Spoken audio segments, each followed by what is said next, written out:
Hi fellow flight simmers, welcome back to T4U Gaming, and this is my second video on Microsoft Flight Simulator. So in the last video we already did a flight training, 4 flight trainings in the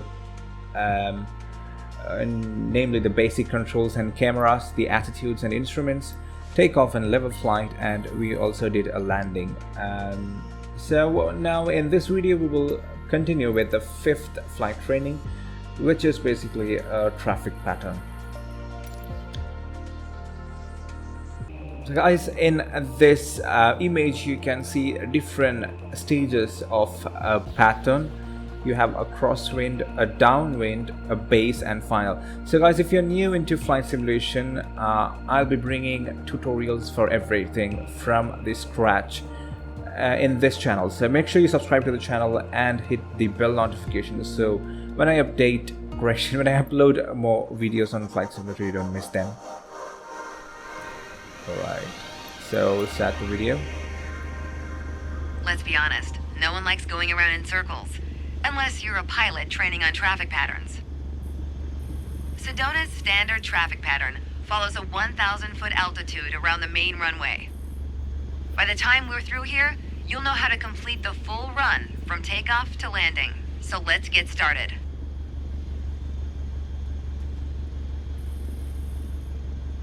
Alright, so we will do our takeoff now. The weather looks great, and it's time. So let's take off. Flying a bit of thrust and then flying full thrust. Oops, sorry, forgot to disengage the parking brakes. My bad. Okay.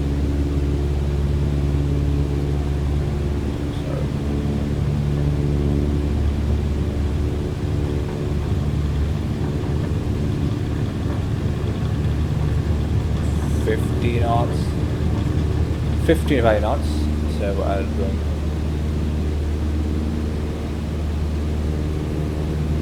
When we're up, keep us aligned with the runway and climb to 5,400 feet. We're going for a left-hand traffic pattern. Alright.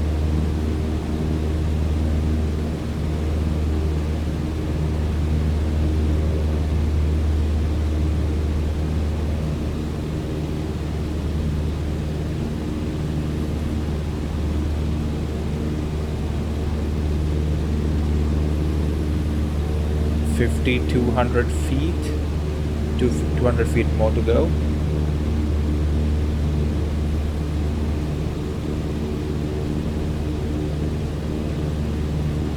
Once we reach altitude, you're gonna start turning left 90 degrees toward a 122-degree heading. Okay, we're in the pattern. Get ready to enter the crosswind section. Good. Keep going till you reach the traffic pattern altitude of 5,700 feet. Ready to make your left turn downwind? When the runway appears at the halfway point of your wing strut, you'll know you're at a good glide distance.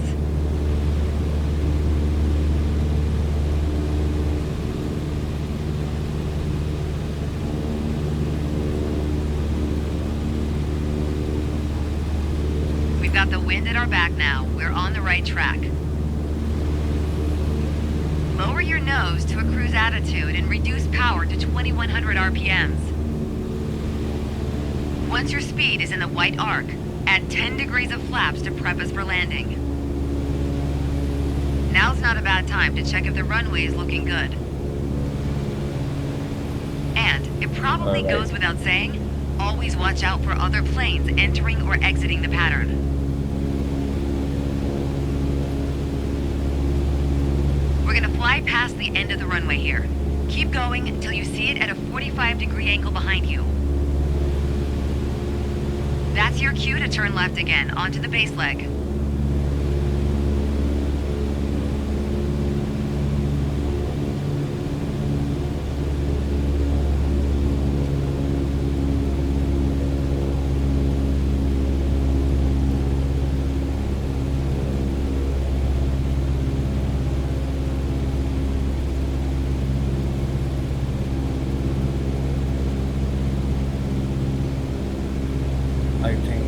are a little too high, almost reach 6,000 feet there. We'll get back to 5,400 feet.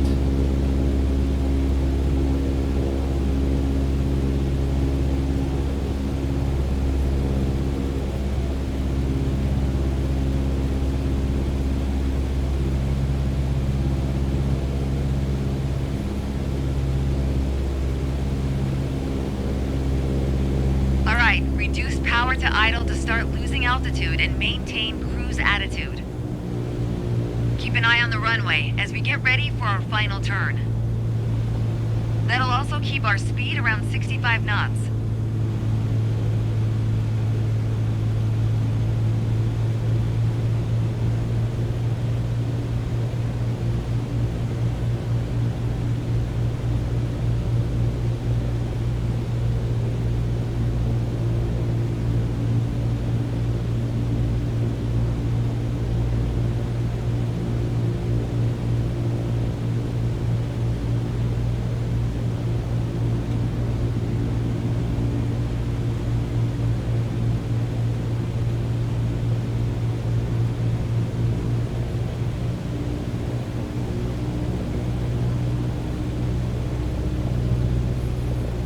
There we go. The runway's in full view. Make sure to keep the plane centered on approach. If you're too high, add flaps. Too low, add power to maintain the glide path.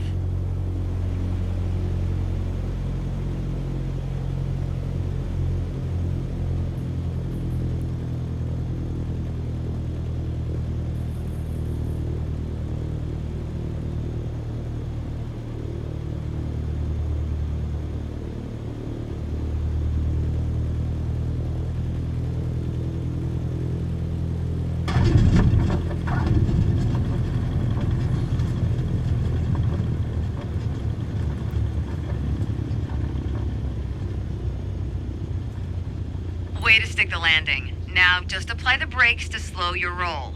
And make sure you don't stop on the runway, of course. If other planes are looking to land, we've got to move. Take the right. Take one of the taxiways on the right. Alpha 4. And hopefully that will complete this training session.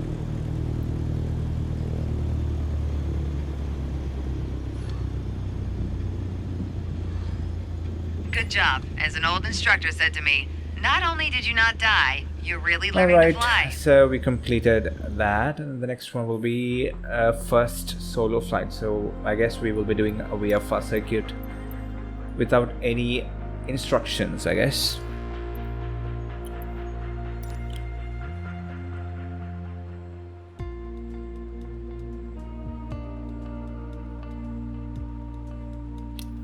Right, so the traffic pattern is what we start with when you are learning to fly in real world as well as in the simulation. If you are new to the flight simulation, this is what we start with. We start with a standard VFR circuits. This will help you, to learn navigation as well as will also give you a good practice for landing. It is great. And it looks beautiful, doesn't it? Alright, let's start. It's time. Your first solo flight.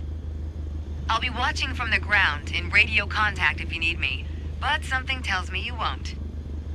Your goal is to complete Sedona's left-hand traffic pattern on your own. Remember what we covered in our previous sessions, and you'll be just fine. Good luck.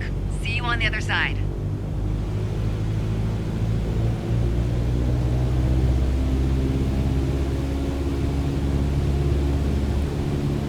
Alright, so we have started our roll.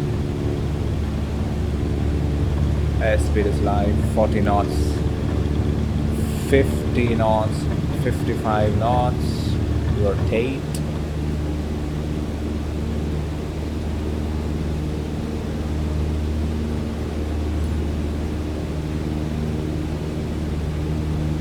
Okay, so first objective is to reach 5,400 feet.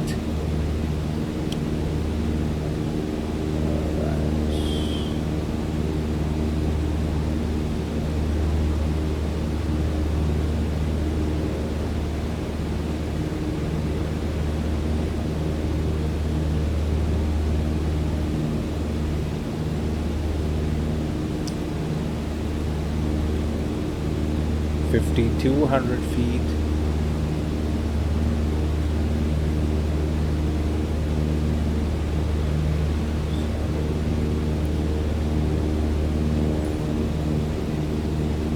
Alright, so 5,400 feet, we'll turn left to join the crosswind of the traffic pattern. See, I guess I have lost the obviously there, no problem.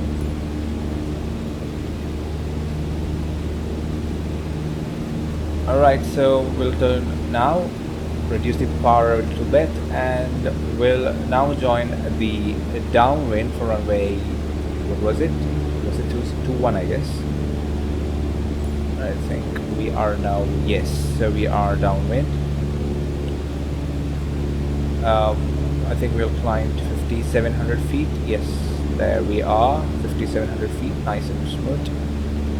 We'll level up here. We'll use the trim wheels to level up the flight. Also reduce the power a bit to reach 65 knots. Alright, 200.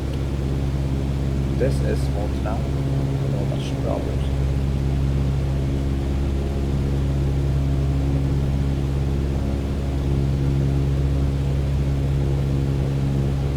I think I'm flying a little away from the runway. Just correct a bit to be parallel to the runway 21. Heading is 050.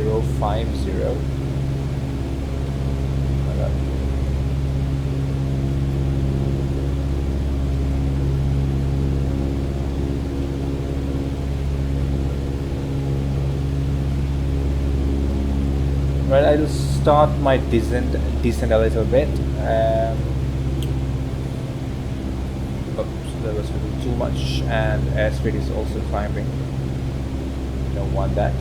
We want it at 65 knots, so I'm going to use the descent a little bit. Alright, I think it's time for us to turn to the base for runway 21. So this is a nice practice if you're starting the simulation. I would recommend to do a VFR circuits every now and then, you know, to practice your landing mainly, because that is one tough part when you fly. Right, so I guess 5,400 feet, that would be better. Almost approaching the final, so now we'll turn to the final. Right, we are a little too quick here. I mean, our airspeed is around, yeah, we'll maintain a 60 knots for landing. I think it was a short final. I should have gone a little bit further on the downwind leg so that I can. Alright, I screwed this, I guess, but no, we have enough runway to, you know, do a good landing. No big deal. Reduce the power now.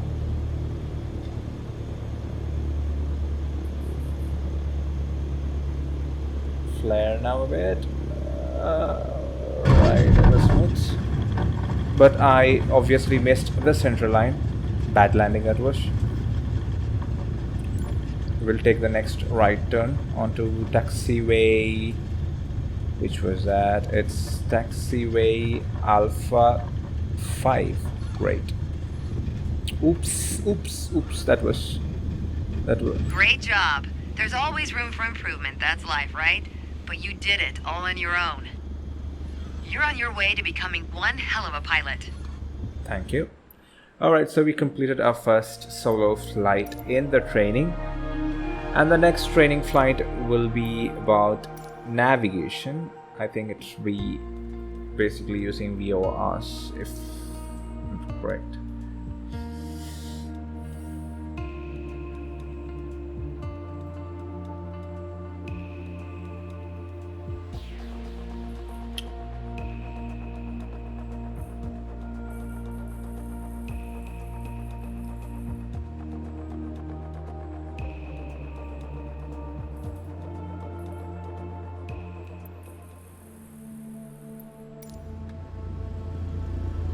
I've always said, flying is freeing. Open skies, endless possibilities. But to fully enjoy it, you need to be prepared. We're going to focus this lesson on navigation prep and procedures, the fundamentals of getting from point A to point B. Step 1, putting some distance between us and the ground. Okay, so she meant take off by that. I didn't understand first time. So let's put some distance between us and the ground, as she said. Full power. Maintaining that center line. For some reason it's a little hard to maintain the center line. I don't know why.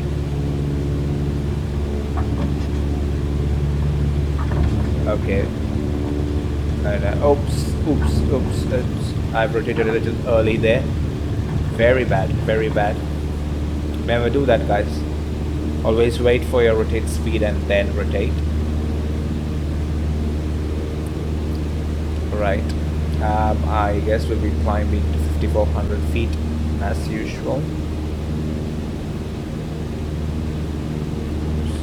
Alright, we're off. Now, keep climbing around the airport till we reach 5,800 feet. Okay, so this time it's 5,800 feet. Oops, I guess.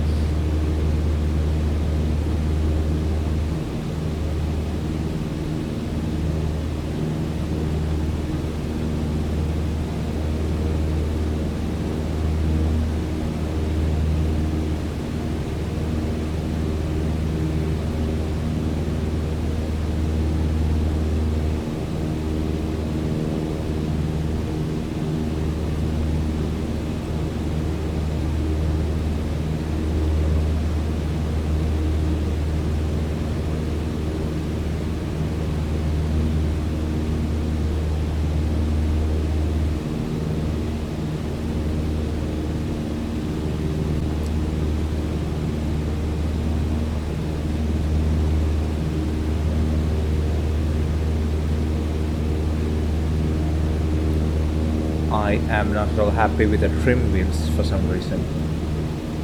I'm not getting the correct climb rate here. Would take some time. Okay, yeah. This is perfect. Right, so approaching 5,700 feet. 100 feet, 100 more feet to go. It goes without saying, but good navigation starts with good departure prep. Let's set up the aircraft for the first leg of your trip. Attitude? Check. Now for your heading. When you need to set and maintain a heading, you'll want to rely on your heading indicator. Compasses are prone to errors, especially during turns or while accelerating or decelerating. Go ahead and position your plane above the airport.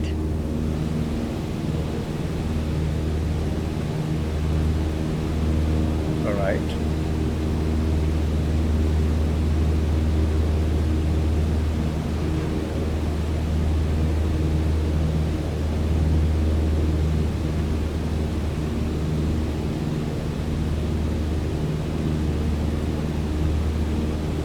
Okay, we climbed a bit there. We'll get back to 5,800 feet.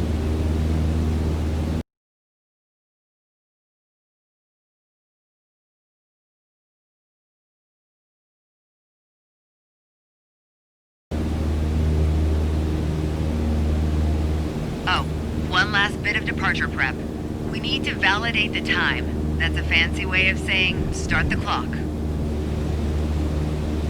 All right, so we'll start the clock. On the nav log, you can see our next waypoint, Munns Park, is at a 41-degree heading about 5 minutes away.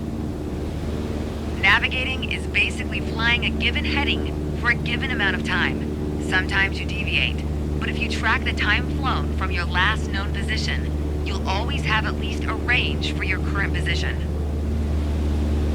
All right, so I will have to now turn to a heading of We all know speed 4041. can increase or decrease depending on the wind. That's why at your next waypoint you'll want to compare your estimated time en route with the actual time flown. Validate your estimate and your progress. Alright, so I am roughly now at 041, and we have already flown for around 1 minute. Yes, we have 4 more minutes of flight.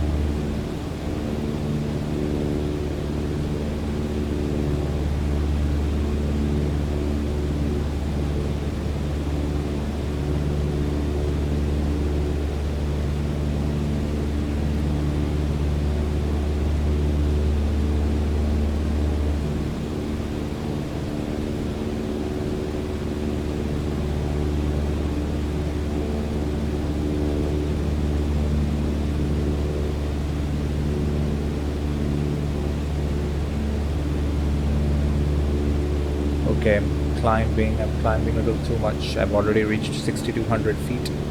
I have to get back to 5,800 feet. That's what she asked us to climb to. Sometimes, you know, just forget that we are climbing.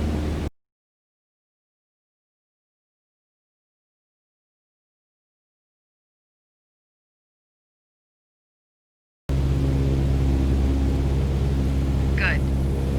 You made it to Munns Park. According to the nav log, we've got one more stop. Flagstaff Pulliam Airport. An easier way to navigate is to follow identifiable landmarks like highways. And just so happens we have one below us.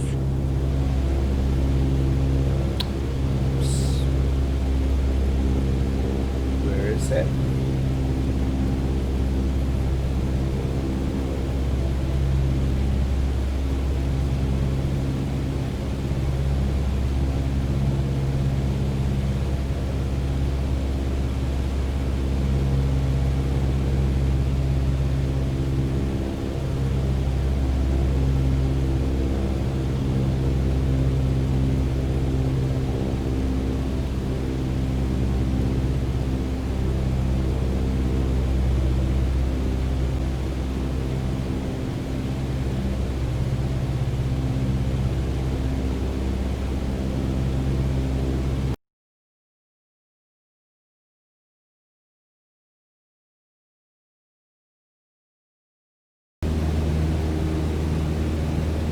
As you close in on Flagstaff Pulliam airspace, next step is setting up to enter the traffic pattern. We've got clearance to enter the downwind leg and land on runway 21. Keep your attitude, then follow the standard pattern. Alright, so we are now approaching the airport, as you can see ahead of us. So we will enter the downwind leg of our circuit for the runway.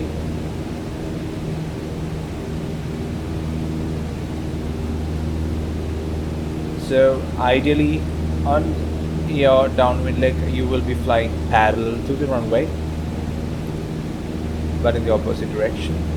As you can see now, we can see the runway is to our left side and we are trying to get parallel to the runway.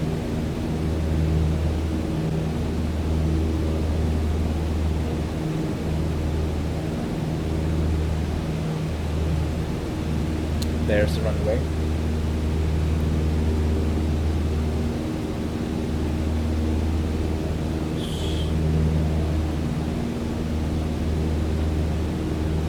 Reduce our throttle a bit. Lower your nose to a cruise attitude and reduce your power. Alrighty, okay, done.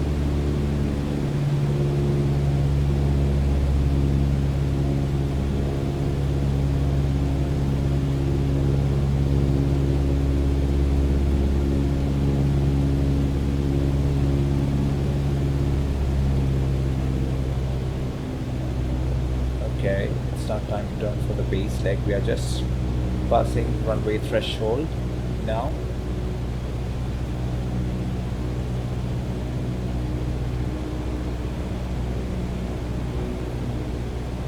When it's time, we will turn for the base, but it's too early for that. So we'll just keep flying. But sorry, we are losing our altitude a bit. My bad.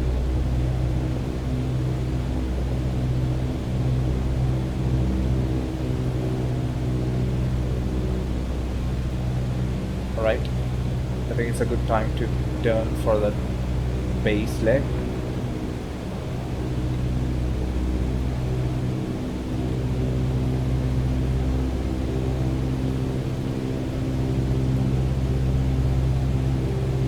Power should be at idle now, so you're losing altitude while maintaining cruise attitude.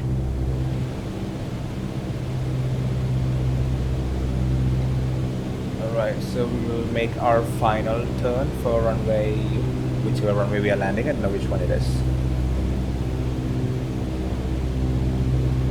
It must be runway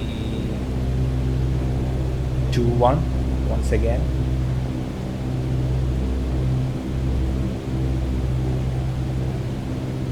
Okay, now we'll set the throttle back and add a notch of flaps as we are approaching the runway. Okay. Alright, so now we are on the perfect glide path.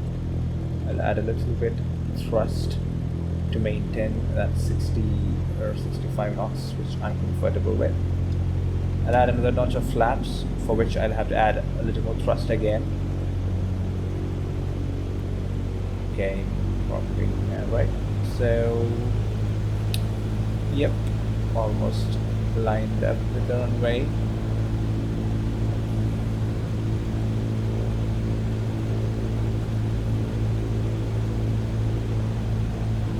Approaching the touchdown zone. Okay, I'll cut the thrust now and flare.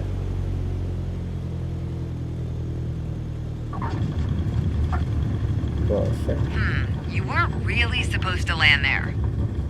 It's well done, don't get me wrong, just not what was expected. At this point, I think it's probably best if we start the lesson over. Oh, what happened? Alright, I touched down a little early, I guess. Well guys, I really don't want to do the lesson once again. I guess you have a fair idea of how to do this flight training. We'll start with tutorials very soon. Until next video, stay safe and bye bye.